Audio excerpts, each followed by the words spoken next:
and welcome to my plus size grandma with Miss Coco Bowden. I'm so glad to have my voice back. I'm still coughing a little bit though. Y'all know that thing lasts, boy. I tell you, I gotta speak to that cough. But let me tell you though, today was so how can I say? It was so revealing. Let me say it like that. Today was so revealing to me. I went to the hair store and it was like I just saw all this pretty hair. It's a new store here in our town, and all this pretty hair was there, and I got me some. I finally saw the colors that I really wanted. I got me some purple. I got me some hot pink, and these were the jumbo braid hair. The jumbo braid hair, you know, kind of like where you can do any style hair you want. And I'm super tender-headed, so I don't do braids, but I will twist that mug up and pin it in my head. I do a pin that's so tight you think it was a braid. But anyway, the store has so many good items up, and I wanted to get so much stuff. Lord have mercy. But I was on a budget. I was on a $20 budget to spend, so I got like 3 packs of different kinds of hair and some really good quality hair too. Let me see the name of this hair. It's Kakalon. But really good quality hair. And I got me some little beads to go up in my hair. Some of them little, I don't even know what you call these little things. Let me see if they got a name, because I'm looking at the pack now. It just says hair accessory. So I guess I got me a little hair accessory. And I felt really good about going to the hair store because I didn't have to go all the way where I usually go, which is Rockingham, North Carolina, which is about 35 minutes for me. 35 minutes for me. So I can get it in less time now. But anyway, though, what I come on and talk about was I brought the purple colored hair. And once I got it on and stuff, and I was just really trying it on. But then once I started trying it on, it was like, this color is for domestic violence. And I got to thinking about all the people that was in domestic violence situationships, because that's not a relationship. That's not a relationship. That's a situationship. I don't care if it is your husband. It's a situationship. Even if it is your wife. It's a situationship. Relationships should not be like that. But anyway, it took me back because at the same time I'm getting my allergy medication, and I finally got my EpiPen. Oh my God, that thing is huge. And it goes right into my thigh.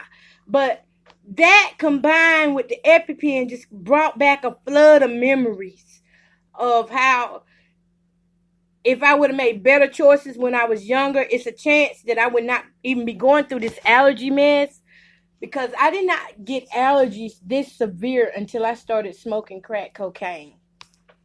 So that's when, and for those of you who don't know, it should not shock you if you've been following the show that I have used crack cocaine for a long time. Back in my past, I started when I was like 15 years old. I started out snorting. And let me see, I'm sharing my broadcast. No, I'm not, because I got something spelled wrong on it. I'll wait till I change it. But I started out around 15 years old snorting cocaine.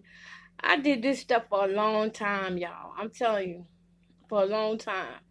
I finally gave it up, though, when I was right at 30, I think. Was it right at 30? Or was it 29? 23. I think it was maybe 29. Or, yeah, right at 30. That is right there beside each other. See how your mind get? But anyway, before I stopped smoking crack, because this is how bad I really wanted to stop smoking, but I couldn't. It was like it was calling me.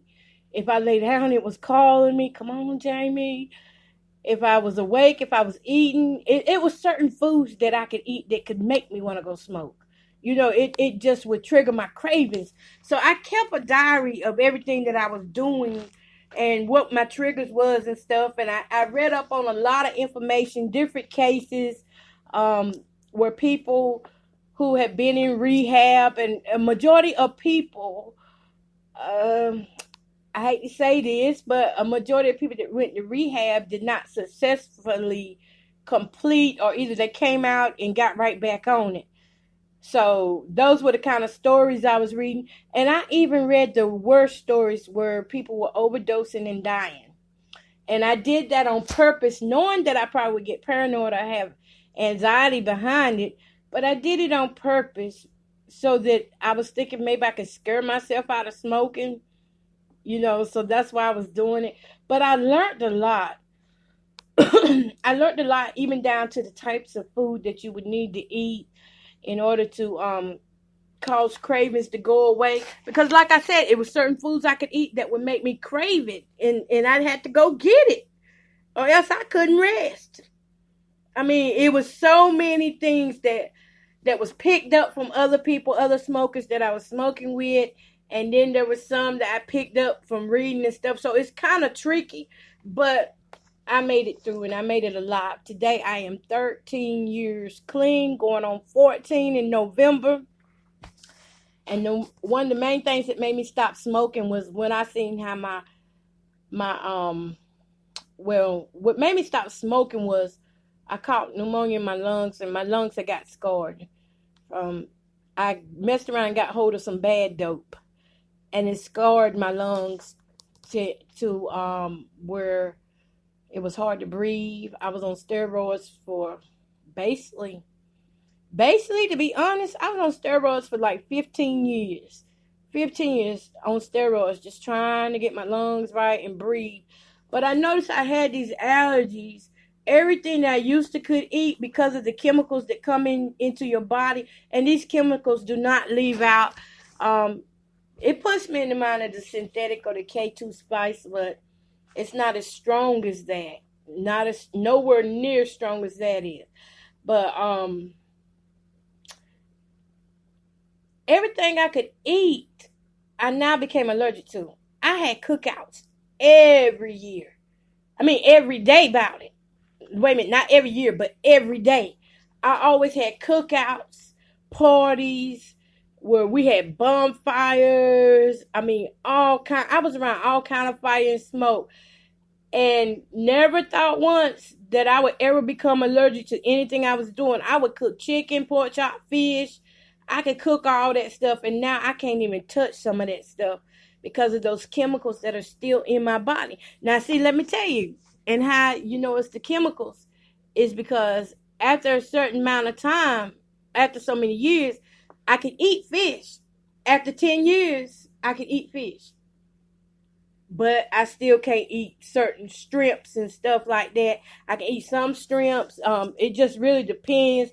And it's really hard to tell which one is going to be good or bad for me. So I just leave it alone. Because I've been in an anaphylactic shock at least 4 times since smoking these drugs. I went into anaphylactic shock. And if you know what that is, that's when you have a severe allergic reaction where you start basically dying. You start dying from the reaction because you start swelling up and your breath gets taken from you and stuff like that. So your windpipes start closing, your face swelling and all that stuff. So that's what I went through, and it was horrible, I tell you. It was horrible, and so even to this day, I still could not be around it like that. That means even the spoon, I had to be careful. Like if I'm at a cookout, I usually stay on the inside of somebody's house. As long as they ain't got the door coming on, open and closed, I'm good. I usually just eat the sides, like beans. And if the beans got ham hocks or something in it, I can't eat it. Because now I'm allergic to that too. Ham hocks. It's like everything that I used to could eat, I cannot eat no more. And so I had to be very careful. Excuse me, y'all. Come on through, Power A. But I had to be very careful with everything I eat now. So not last Sunday, but a few Sundays ago, I was at that church I told y'all, and I swelled up really bad just from eating the chicken that was there. I thought it was baked chicken. It looked like baked chicken. So now I'm not even gonna trust eating chicken at people's churches and stuff like that. No. It's just too dangerous. It's too risky. It's too much. But I will say this. There are consequences to these drugs that you do out here, and you don't realize, you don't even know what God has for you, first of all. You don't even know what your best is yet, but yet you gonna take a chance and mess up seeing the best days of your life, spending it sick, in and out the hospitals, the doctors, just because you want to have fun while you're young. I was young. I was 15. I'm still young, by the way. I'm only 41, but I was real young and foolish. Young, foolish, and stupid, dumb, all of that. All of the above, because um, we saw the commercial. You know, back then in the 80s and 90s, that's when the commercial came out. Crack kills, it kills your brain cells. And you don't believe what you see or hear until you actually start seeing it happening to people around you. Well, I watched it happen to people around me, and I was like, well, I'm too smart for that. That'll never happen to me. No, not my brain cells. I eat eggs. I eat eggs. Ain't that supposed to help? I eat fish. That's supposed to help your brain cells. Well, I tell you, and now that I'm thinking about it, most of the foods that do supposed to help your brain cells, those are most of the foods that I'm allergic to. Ain't that crazy?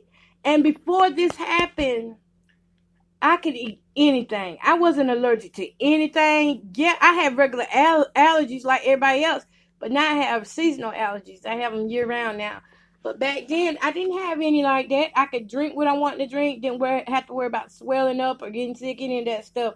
But as soon as them chemicals got in my body, it was that isotol. That isotol told me up. I'm telling you, when they put that isotol in that bait, and next thing you know, you start smoking it, it give you a whole different world of feeling. But I had smoked so much of that stuff, I smoked like a 16. Y'all know what a 16 is. I smoked like 3/16 in one night. I OD'd the next morning, and it was like, wow. All I can say, God was with your girl. He was with your girl. And so I just encourage people right now that if you own drugs and stuff, start practicing being off. I mean, because for me, I didn't just come off cold turkey. I actually was practicing ahead of time. I was preparing my mind. It took me 2 years of preparation, though. 2 years of preparation before I was really off of it, because overdose is not enough. People who overdose and survive, that's not enough. You can't scare somebody off in drugs. You can't do it. You cannot scare somebody off in drugs. Do I need to say that again? I said you cannot scare people off in drugs. You can't. You can sit there and tell them this is going to happen, that's going to happen all day long, but the willpower to smoke is stronger than what you're saying. So when it comes down to getting off drugs, it's all in preparation. It's just something that somebody has to do. They have to prepare their heart and mind for it and say, no matter what, I'm going to stick to being off. I lapsed one time. And when I tasted that stuff, it tasted so bad and it made me feel like my heart was going to bust. I didn't go back no more. I gave that piece of dope away. It was a whole 20. I gave it away to somebody else at the time. I won't thinking I should have just threw it away. But, I was with my smoking buddy, so didn't throw nothing away. But I tell you, the consequences of doing drugs, you never know. For every person, it's different. You just never know exactly how it's going to affect your heart. I thank God I don't have any heart issues, but I got a lot of damaged breathing issues. I'm easy to catch bronchitis. My immune system was low for the last... I had a normal immune system before I started doing drugs. It took 15, 16, 17 years for my immune system to come back up. It took 17 years, so that was like 4 years. 4 years 4 years after I stopped doing drugs. Yeah, y'all got to excuse the cough because that comes with the territory. But like 4 years after doing drugs,